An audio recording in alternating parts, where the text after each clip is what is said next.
Yes, it's visible. Yeah. Good morning, ladies. Today it's our pleasure to talk to you about remote sensing as a soil mapping tool. This presentation has been prepared by Cécile Gomez, Emmanuel Vaudour, and myself. And here it's the outline of these presentations. After a short introduction, we will present the TEIA Center of Scientific Expertise on Digital Soil Mapping. We will start with remote sensing for soil mapping with a quick historical retrospective and general principles before presenting existing programs.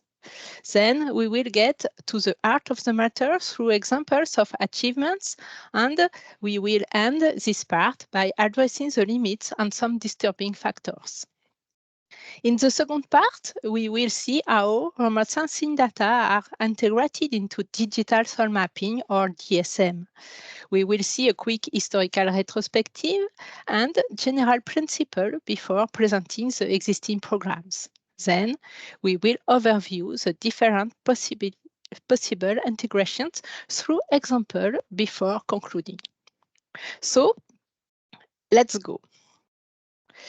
First, you all know why we care about soils. Here is a well-known diagram presenting services provided by soils.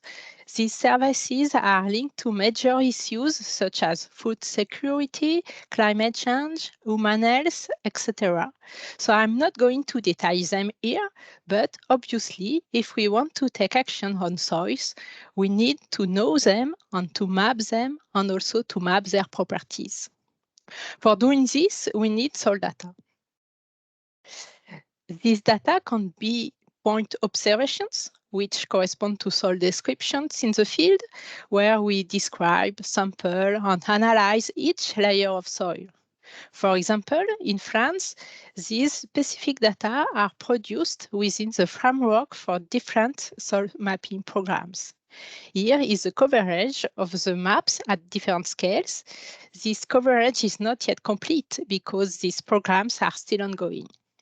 In addition, these conventional maps are static and without quantification of uncertainties.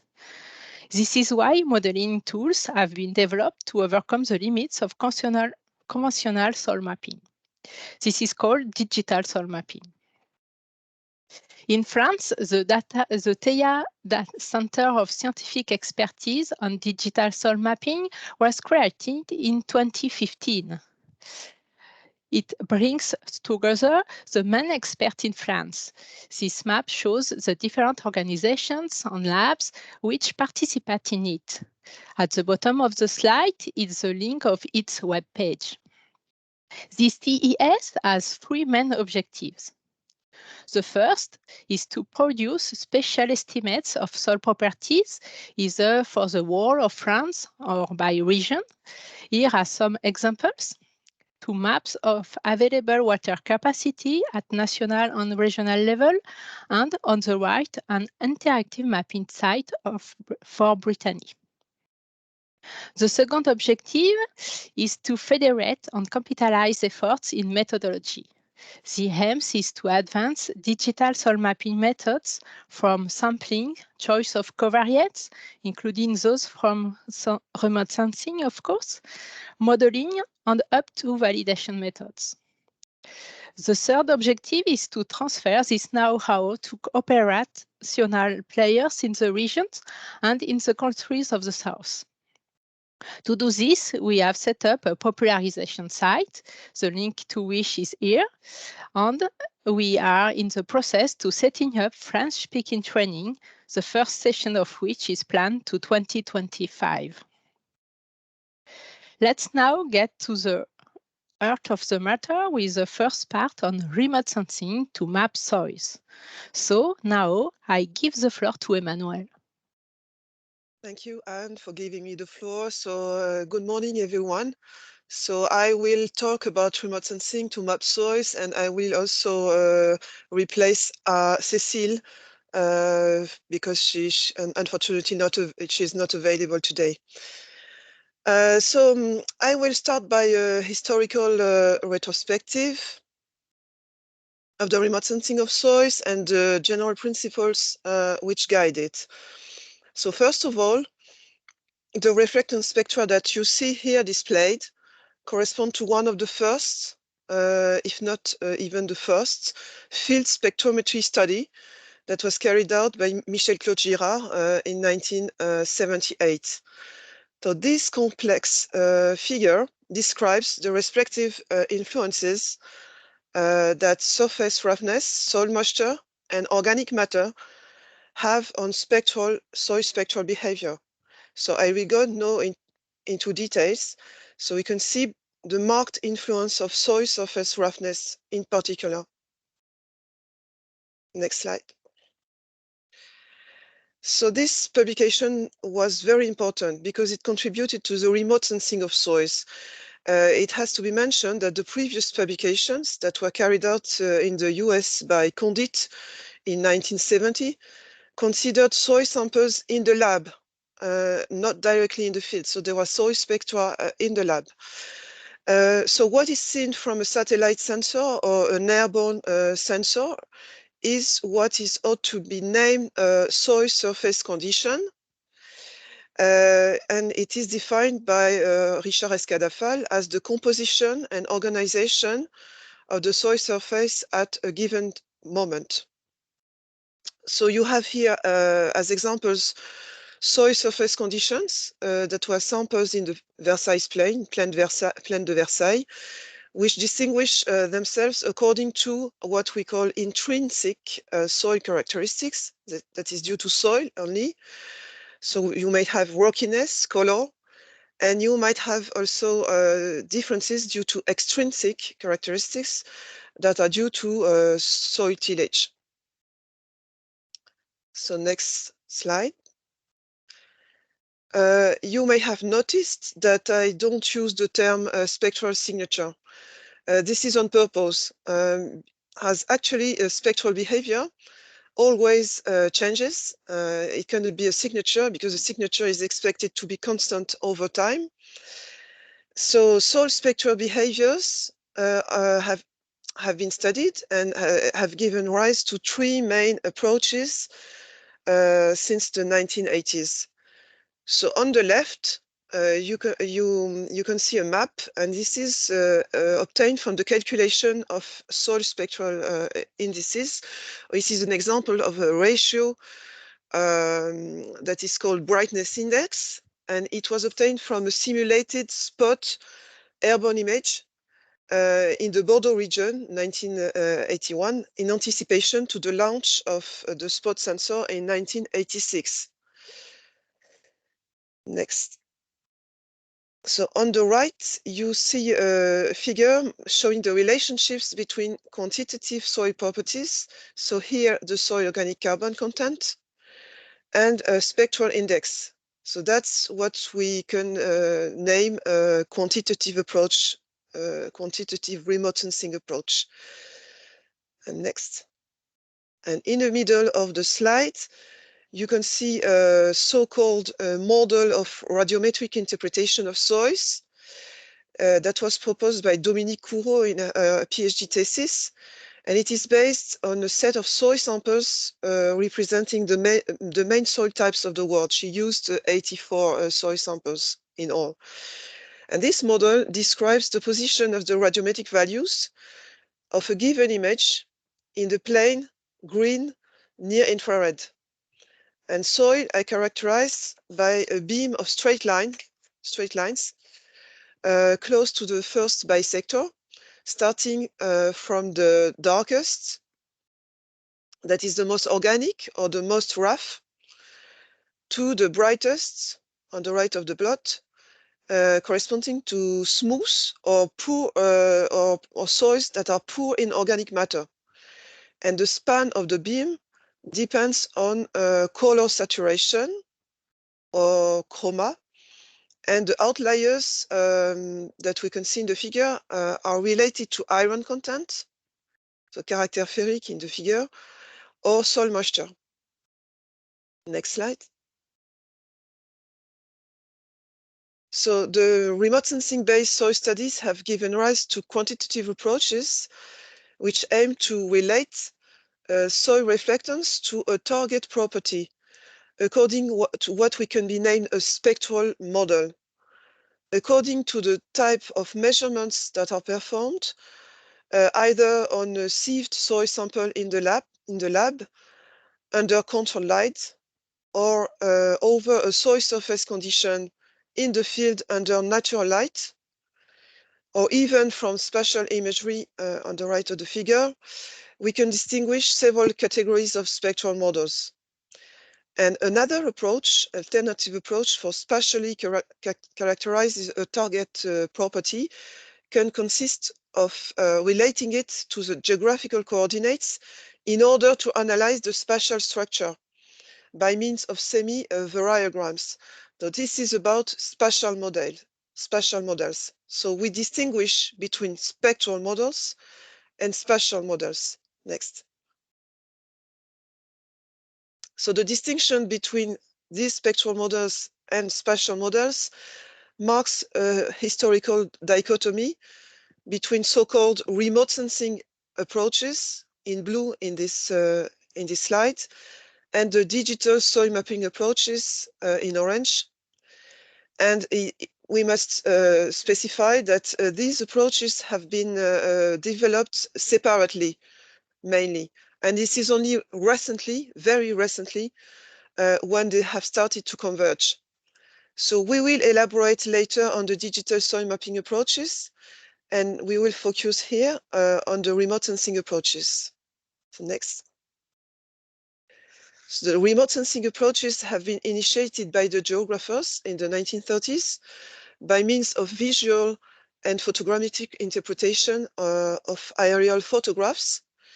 And the aim was to map land use, and then was to map soil types. And for instance, in France, it was formalized by means of a methodological guide that was published by Dupuy and Callot in 1965. Then, following the launch of Landsat in 1972, studies aiming to automatize such visual photograph interpretation have been conducted under the supervision of Girard, Michel-Claude Girard in particular, and they have led to algorithm of structural or textural processing of images. So here I mentioned Dimitri, Oasis, and Clapas, the main structural or textural algorithm to substitute for visual interpretation of images. It should be also noted that in the early 1990s, we have the SoilSpect model of Jacquemus. That was the first physical model of reflectance ever elaborated. And in the following decades, approaches relying on image classifications or on developing spectral indices or spectral models based on multiple regression, such as partial least square regression, were developed. So the emergence of Sentinel satellite time series in 2015 has driven a new impulsion into the spatio-temporal monitoring of soil surface condition and the beginning of mixed remote sensing digital soil mapping approaches. Next. So these Sentinel data that we've just mentioned are available for free downloading from the Copernicus program, which stems from a cooperation between the European Space Agency and the national space agencies, the states, and several institutions. In total, there are 6 families of satellites and 30 contributing missions. So next. In a similar manner, the French data portal TEIA, that Anne already mentioned, makes data available. One can cite several data, but we can cite Sentinel-2 images corrected in ground reflectance, or the soil moisture maps that are obtained from an inversion model of Sentinel-1, or radar Sentinel-1, and using also Sentinel-2. So next one. So we move ahead to the varied achievements that one can list in terms of remote sensing of soils. So we will start from the qualitative approaches that produced maps of soil types. So here you have an example in the Southern Rhone Valley using single date spot images. It is a map of bare soil types that was processed through the Bayesian maximum likelihood classifier, and it is accompanied by the map of the conditional assignment probabilities, which gives an indication of the quality of classification. This approach relied on the study of spectral behavior of red Mediterranean soils in the vineyard by means of field spectral measurements. That it is on the right, the lines, soil lines that you can see on the right plot. Next slide. So another approach of qualitative remote sensing of soils refers to the mapping of homogeneous management zones or terroir units. Approach here in example that was conducted in collaboration with the University of Stellenbosch in South Africa and relied on a multi-date, multi-seasonal set of spot images combined with morphometric layers obtained from digital elevation model. So this approach consisted of building regression trees by means of bootstrap random draws with replacement of the terroir unit dataset. So 55 reference vignettes describing the terroir units.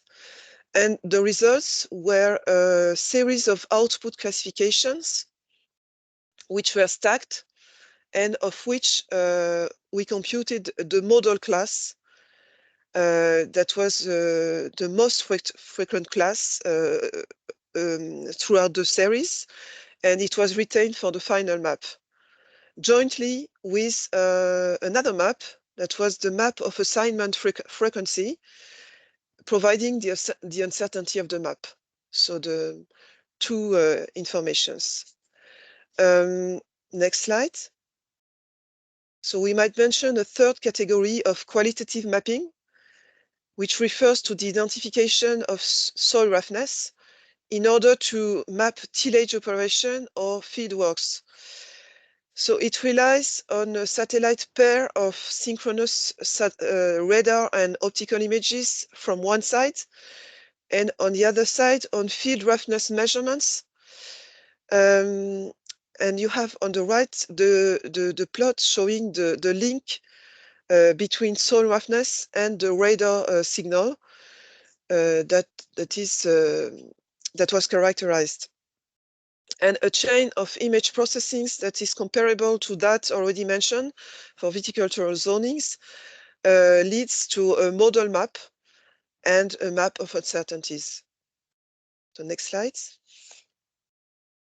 So we go ahead and now address the achievements in terms of quantitative remote sensing.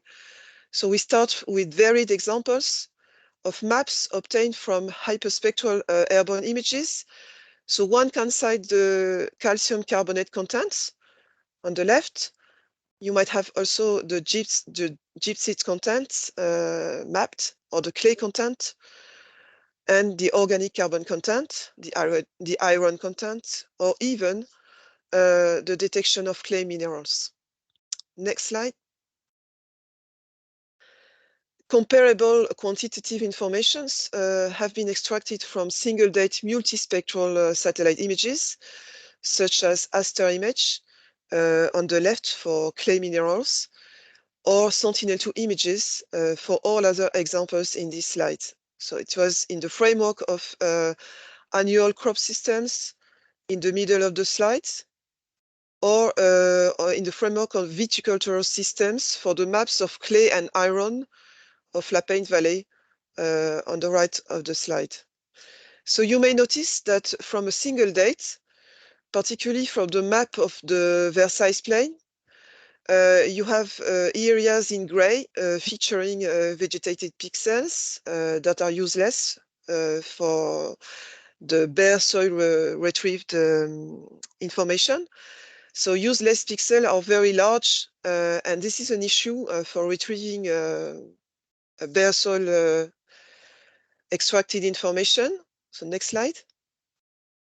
So hence, the idea of merging the bare soil information from several dates within a time series in order to extend the area of bare soil reflectance. So varied strategies have been elaborated in the recent literature.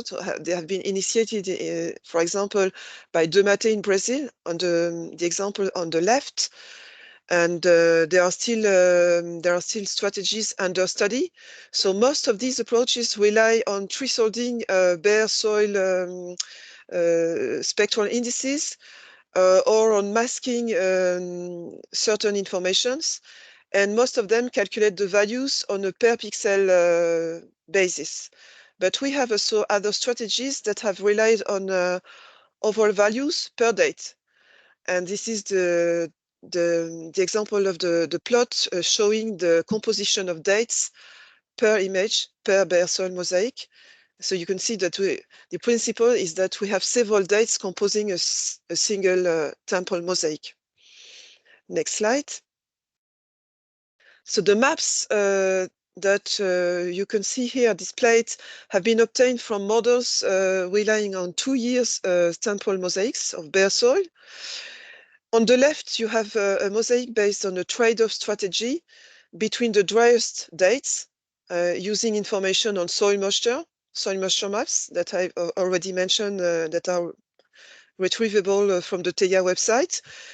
And that it was a trade-off between the driest dates and the largest bare soil extent. And this enabled to double the predicted area while maintaining an acceptable prediction performance. And on the right, you have a field-based approach, a field scale approach with an exhaustive prediction at the scale of the field. Next slide. So I will talk about the performances.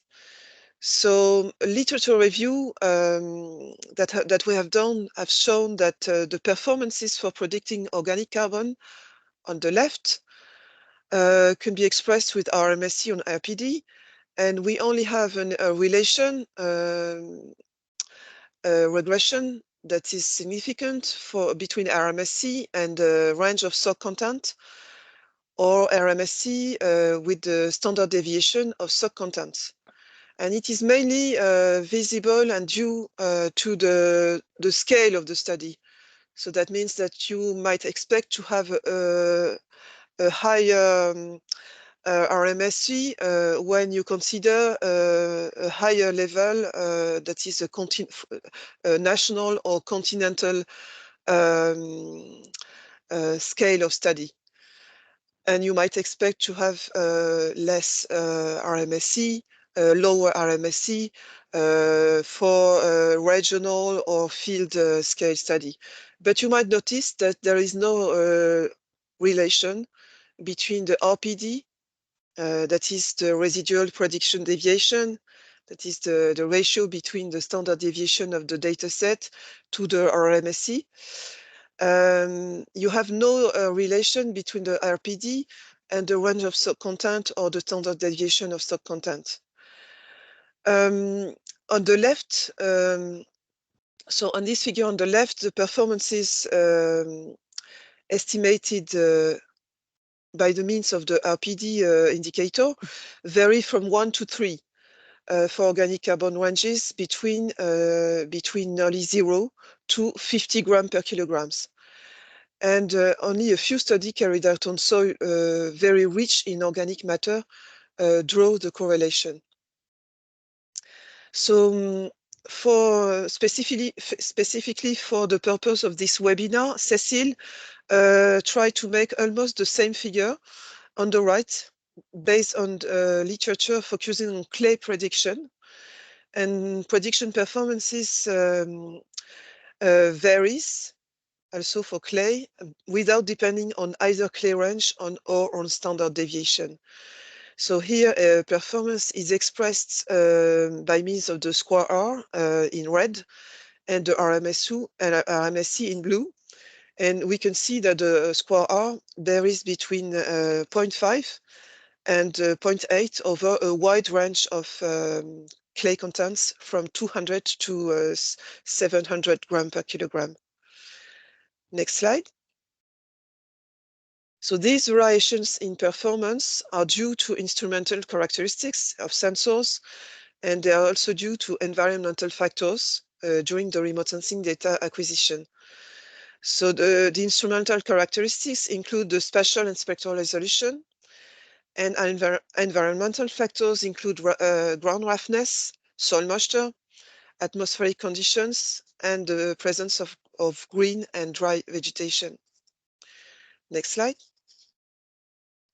So several studies observed that the prediction performance decreases gently if spectral resolution is degraded up to a resolution of around 100 nanometers. Then at a resolution of 200 nanometers, so that is in a green rectangle in the slide, in the table in the slide, we can see that we lose the we have a drastic drop in performance that is observed. And when we map the prediction at fine resolution on the top, or at coarse resolution, coarse spectral resolution at the bottom of the slide, we can see the decrease in spectral resolution results in the loss of spatial structure in the map of the soil property under study. So it is clay in this case. So here at 200 nanometer resolution, we lose the alternance of clay-rich and clay-poor regions. Next slide.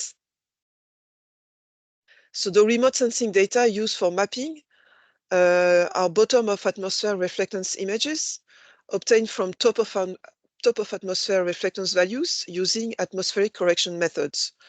So a study looked at whether soil property prediction performance depended on the atmospheric correction model.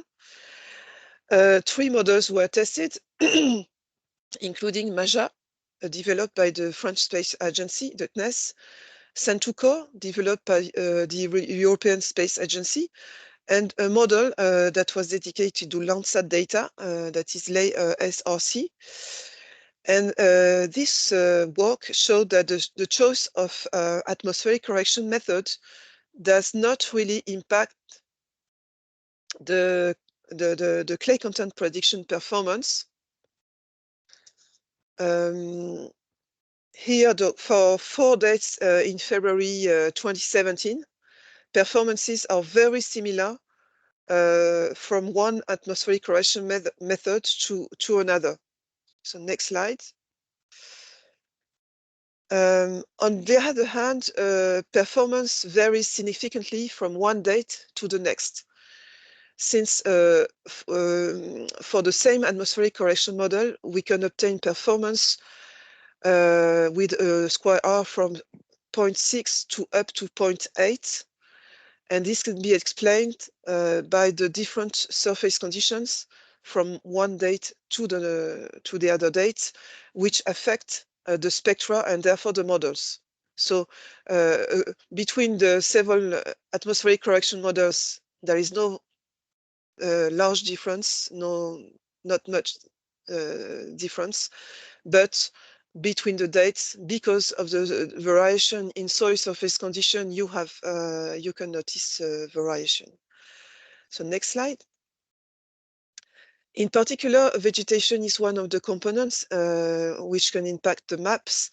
And here on the left, you can see the prediction error for organic carbon, which increases as the green vegetation cover taken into account in the construction of the prediction model increases. Next slide. So it is on the right, it is the same slide, but on the right, we can see that at the proportion of dry vegetation cover increases. So it is expressed here in through a spectral index that is called NBR2. So when this proportion of dry vegetation cover increases, the performance of these models decreases. So then I will leave the floor to Anne again. Thank you, Emmanuel. In this part, we will discuss the integration of remote sensing data into digital soil mapping. So let's start with a little historical retrospective. Here is a timeline that was presented to you for the remote sensing approaches. It is completed here in orange for digital soil mapping approaches. So the idea of modeling the spatial distribution of soils and their properties is not new. It began in 1941 with Jenny-Clark model. It has been followed by geostatistic, statistical, or geomatic approaches. These different approaches led in 2003 to the Scorpan model. This model is a milestone of the rise of the DSM. At the global scale, the Global Soil Map program has been set up. Today, remote sensing and digital soil mapping approaches are more and more nested. Now, let's have a quick zoom on the Scorpan model. It is why it looks like. In red, the property of soils are that we wish to predict with a quantification of uncertainty over the study area, which can go from the world to the field. For this, we use a prediction function, f, in blue, which we will discuss later, and the input factors of this function from the letter Scorpan and the name of the models. The S corresponds to spatial data on soils, which come from point observations, soil maps, but also pseudo measurements from remote sensing. The C is climatic data. The O is organisms such as vegetation. R is relief data, and P is a parent material.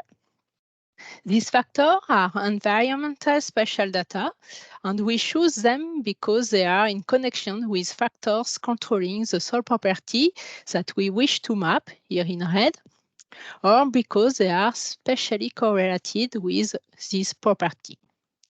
As you might expect, these covariates can come, and often do, from remote sensing.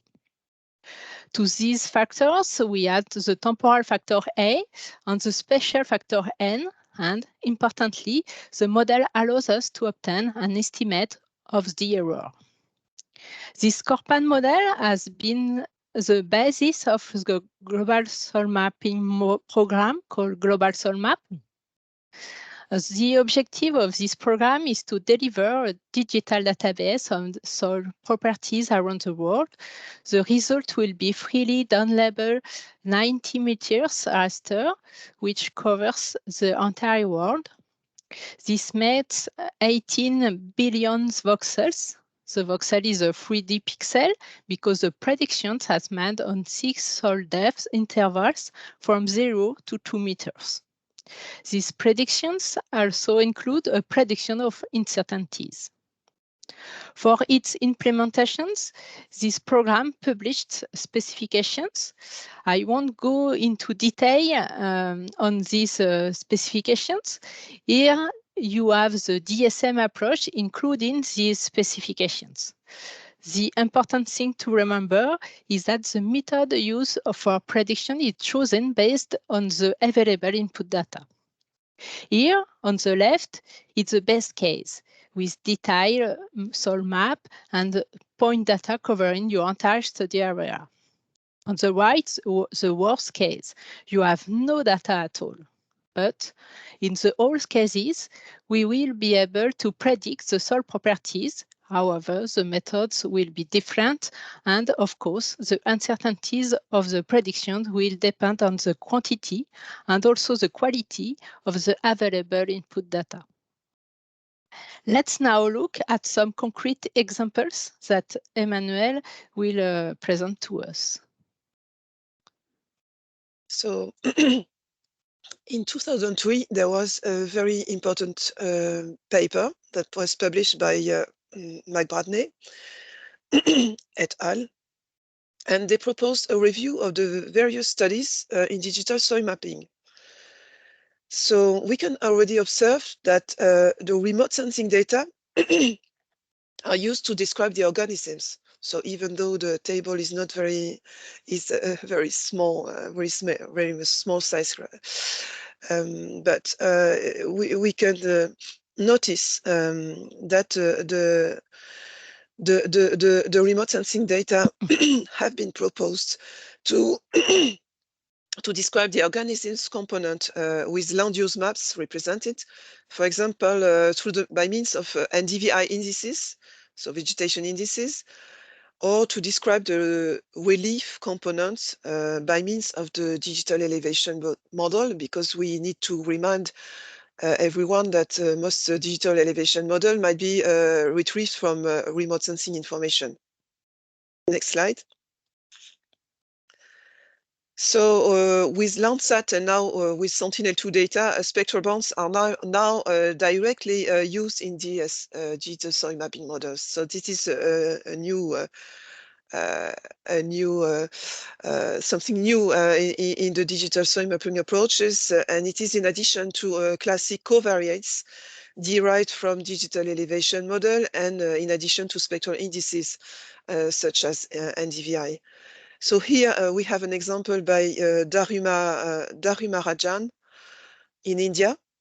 They use spectral bands of the Landsat sensors with NDVI and digital elevation covariates, and they built an organic carbon stock prediction model over southwest a region in southwest India, southwest India. And the model is trained based on point field data that are shown in red point in the map on the left. So as recommended by the International Global Soil Map Program that Anne has just presented before, the authors propose an uncertainty map associated with each carbon stock of organic carbon prediction map. And here the carbon stock prediction map is shown on the left, and the associated uncertainty on the right. Next slide.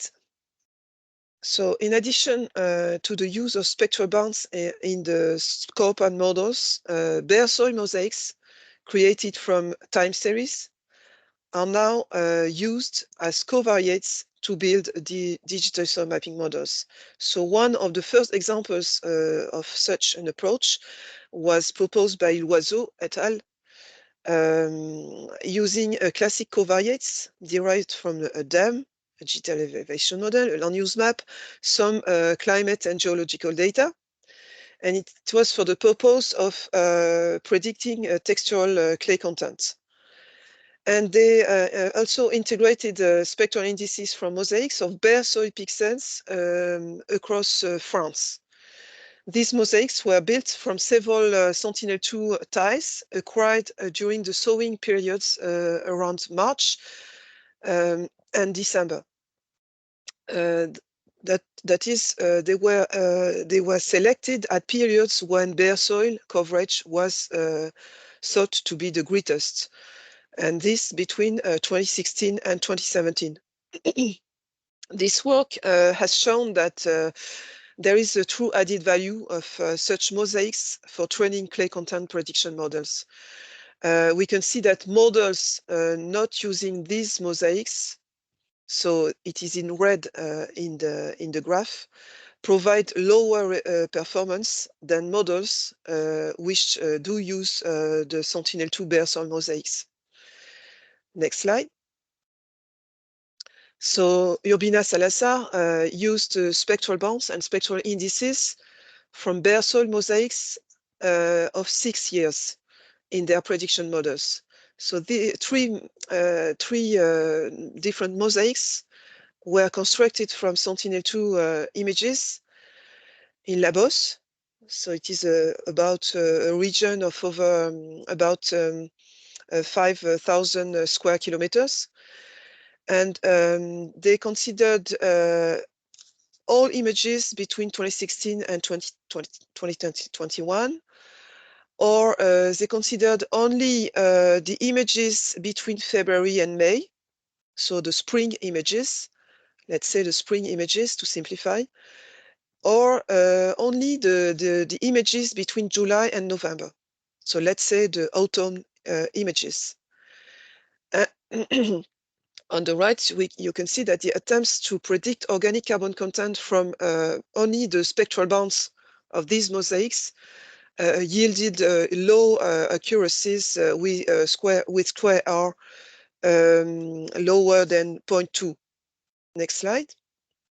However, using these mosaics with jointly with covariates of topography, position, and parent material, and in particular, in this case, they used gamma ray spectrometry in addition to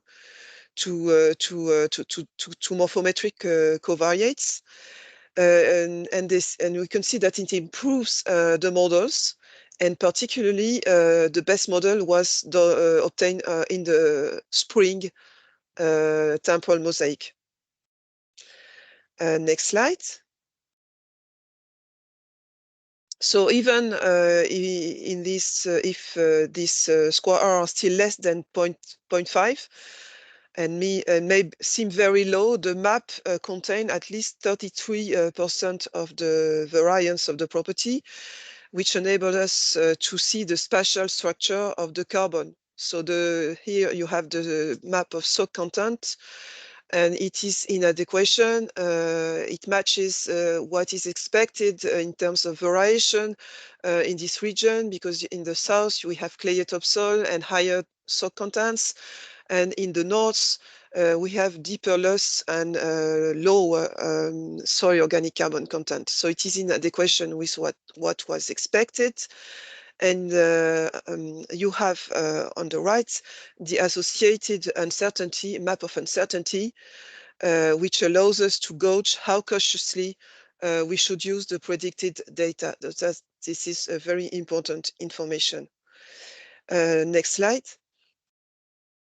So I will finish with the last examples of the use of remote sensing data. So it is not, we did not cite all examples, so we did a selection. So here we have digital soil mapping models that were built from classical covariates derived from digital elevation model and DVI and Sentinel-2 spectral bands. So nothing very new compared to the previous examples. And the difference lies, yes, the first model was trained on 100 soil samples, locations collected in the field, representing the reference case.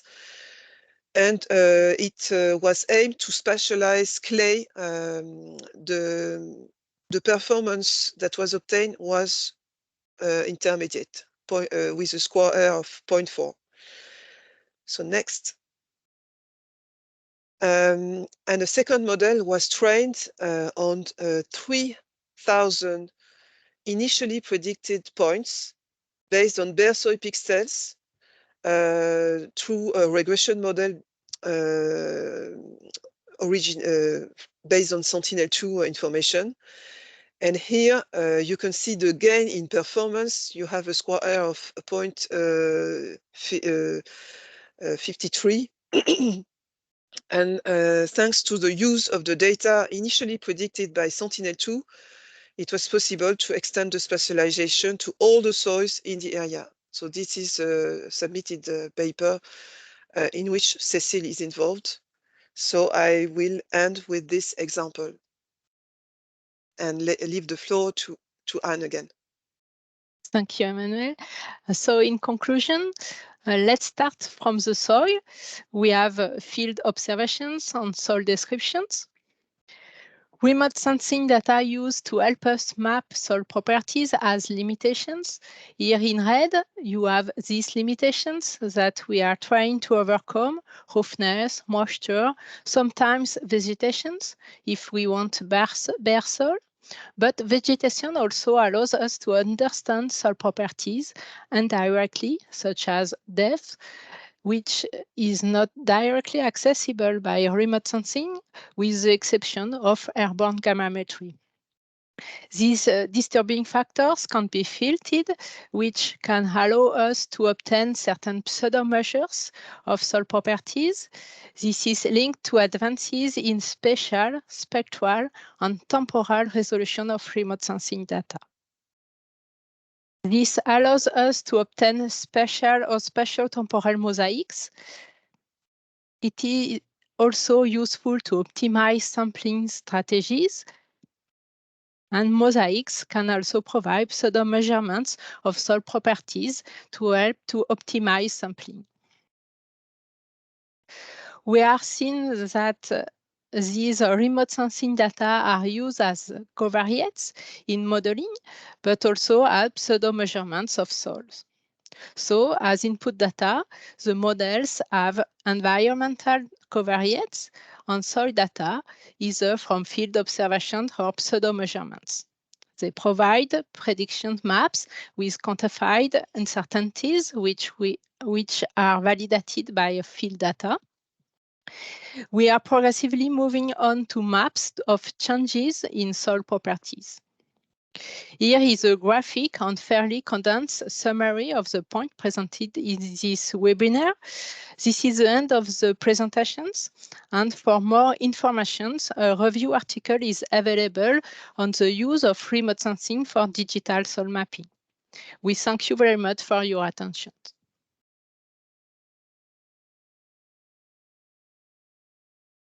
Yes, Emmanuel, thank you very much for the presentation. I'm going to stop sharing